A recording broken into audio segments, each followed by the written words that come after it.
আমরা চলে এসেছি নতুন কন্টেন্ট নিয়ে। কতটা চেনো বর্ধমানকে? আমরা এখন দাঁড়িয়ে আছি কুণ্ডুপুকুর পাড়ে। এইখানেই এসেছিলেন নেতাজি সুভাষচন্দ্র বোস। জেনে নেব স্থানীয় মানুষদের কাছ থেকে তারা কতটা চেনেন নিজের পাড়াকে।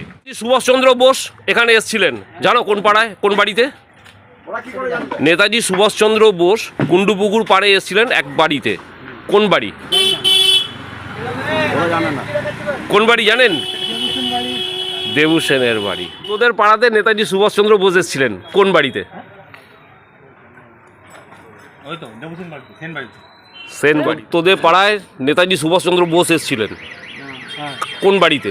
ওই বাড়িতে, ওই সেন বাড়িতে। সেন বাড়িতে। তুই জানতিস? দাদা, নেতাজি সুভাষচন্দ্র বোস আপনাদের পাড়াতে এসেছিলেন কোন বাড়ি? এখানে প্রখ্যাত বর্তমানে এক্স এমএলএ এবং প্রয়াত দেবু সেন মহাশয়ের বাড়িতে। চন্দ্র বোস আপনাদের পাড়াতে এসেছিলেন কোন বাড়ি জানেন? দেবরঞ্জন সেন, ভামিরঞ্জন সেন। নেতাজি সুভাষচন্দ্র বোস তোদের পাড়ায় এসেছিল, কার বাড়িতে এসেছিলেন? কোন বাড়িতে এসেছিলেন? দেবু সেনের বাড়িতে এসেছিলেন। নেতাজি সুভাষচন্দ্র বোস এসেছিলেন ভামিনী রঞ্জন সেনের বাড়িতে, যা অবস্থিত হচ্ছে কুণ্ডুপুকুর পাড়ে। প্রথম আমি এতগুলো প্রশ্ন করেছি বর্ধমানের, কিন্তু কুণ্ডুপুকুর পাড়ের অধিবাসীরা দেখলাম সবাই তাদের ইতিহাস সম্বন্ধে জ্ঞাত আছেন।